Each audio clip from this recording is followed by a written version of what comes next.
Alright everybody, welcome back. This is Food for Thought, Thoughts If It Were You, Season 2 by Gentrics. Today we're going to cover a topic that has been long overdue, and a lot of people are in need of it, whether they believe it or not. And that would be dealing with failure. Now, we all have bad days and weeks when nothing seems to go right, even me, and we all have times when we fail to achieve something that we really wanted to, and find it hard to cope. However, some people seem much more able to pick themselves up, dust themselves down, after these experiences more so than others. Okay? Now, these people are not intrinsically better in any way. They just simply develop some positive habits and skills that help them overcome failure, turn it into a positive experience, and walk away. In fact, they're using failure as a way to learn and improve themselves for the future. Okay? So what we're going to do today is we're going to discuss and explain some of these skills and then show you how you can develop an ability to deal with failure more gracefully. Okay? So, let's get to it.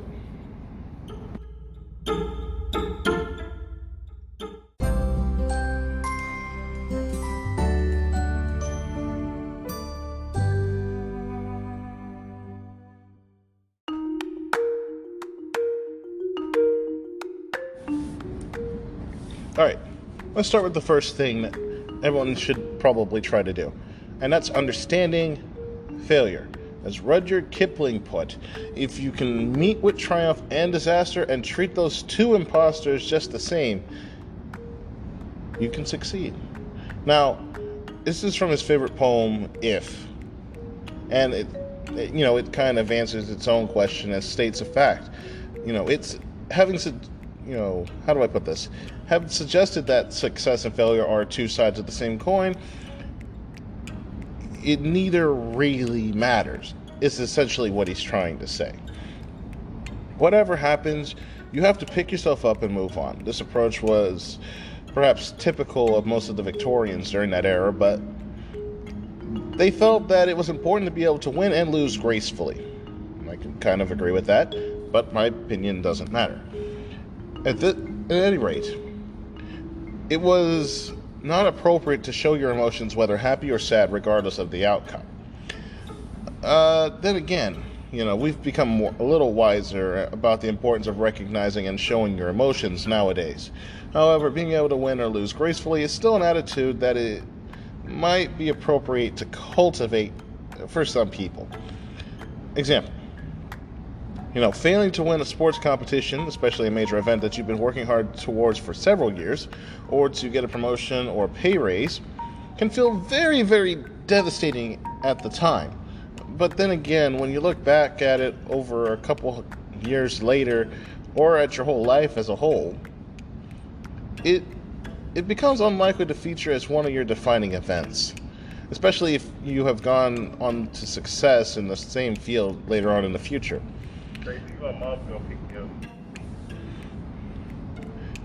So, humanity, looking back over the last 500 years, your failure certainly won't feature in who you've become later on. In other words, it doesn't really matter all that much to anyone else. In a few years, it won't even matter to you. It makes sense that it shouldn't matter now. Of course, this is easier said than done, but there are things that you can do that will help it, make it not matter nearly as much. And there's different ways to manage failure. So let's get on into that.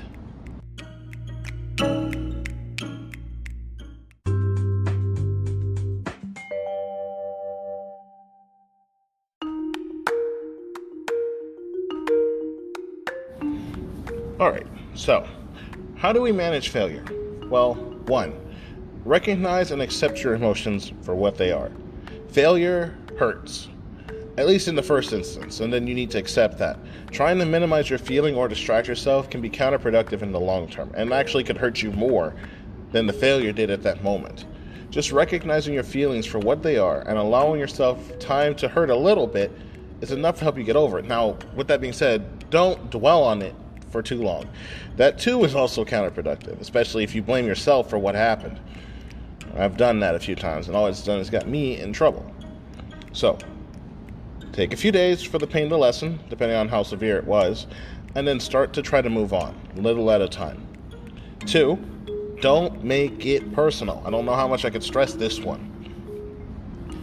One of the main reasons why some people fail or find failure devastating moving forward is that their identity is now tied up to succeeding. I don't know why I did that.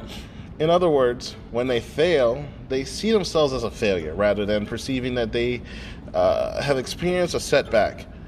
Try not to see failure as personal. Instead, it should be something that you experience. It does not change the real you or who you are. Coming back to the point of what Kipling was saying, success and failure are not intrinsic parts of you.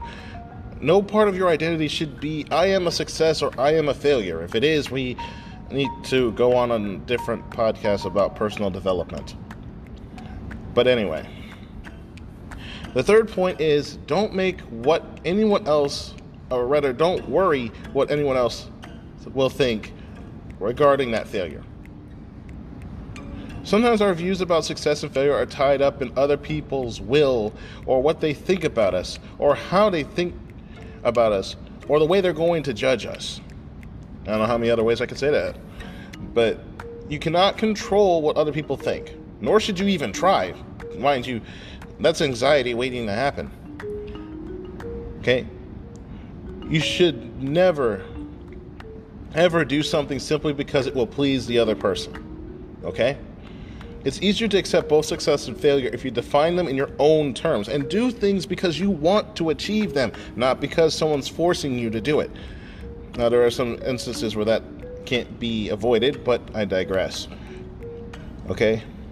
My point is, don't do it because you think other people will be pleased. Okay? Like I said before, this builds anxiety. And I covered anxiety on another podcast, so if you want to know about that, go ahead and check that out on anchor.fm/Gentrics or on one of your favorite platforms. Now, number 4. Take the right amount of responsibility for that failure. We all have met people who are ready to blame others or events for their lack of success. This happens quite often. Like in sports, the referee was biased, or the teacher doesn't like me, that's why my marks are low. Or, if only I hadn't been ill all summer, I wouldn't have missed several weeks of training. Okay, that one, I can see how that one can go both ways, but that depends on the user, okay? It's important to recognize when other or external factors have affected your success. You don't need and should never try to blame yourself for everything, particularly if it's outside your control. It is, however, also important to recognize what you yourself could have done to improve the matters if you could. Okay? For example, could you have trained or worked harder? What was your revision, or rather, was your revision really all that it could have been? Or did you really prepare for that interview in the best possible way? Did you try to complete the job in the most convenient and efficient way possible? These are the questions you should be asking, because not only does it take that failure away, but it puts it in a position where it's now an attempt towards success and how you can improve. Okay? Take responsibility for the factors over which you can control. Don't be tempted to hide it behind someone else. That's the cowardly way out.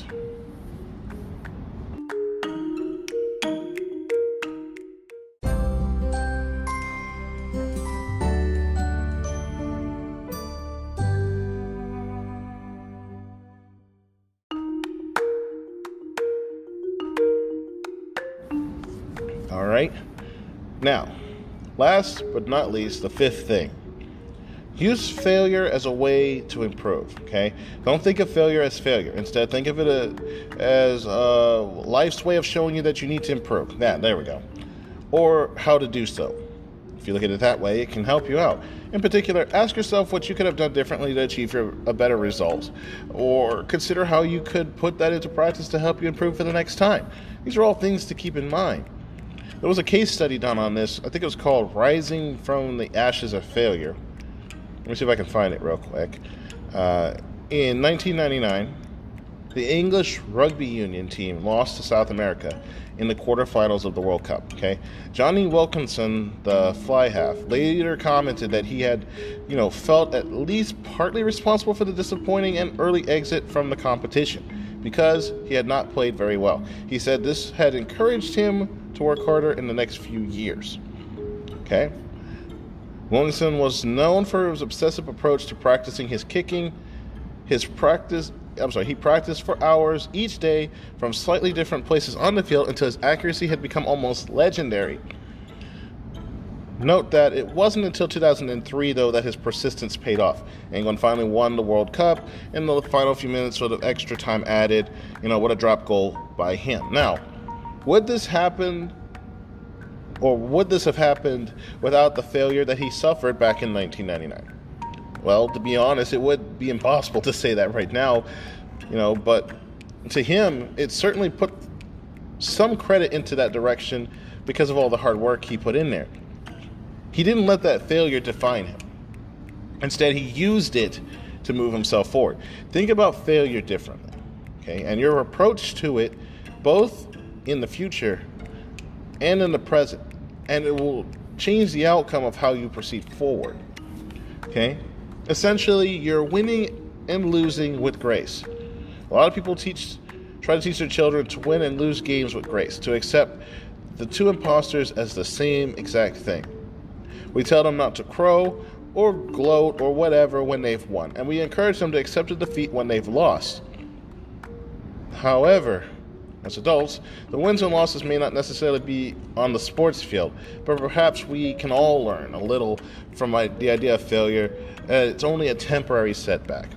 It's easy to tell kids this, but as adults, we strive to do this, and it's a lot harder for us than it is for them. In a kid's situation, the situation's usually tempered to a certain area, or it's nurtured within a certain cage, so it's easy to fix. But as adults, in living in the real world, it's not a cage. It's an open, vast world where anything is possible, anything can happen. And we have to remember that we can't control everything, nor is everything our fault. All right? Well, that's it for today's topic, guys.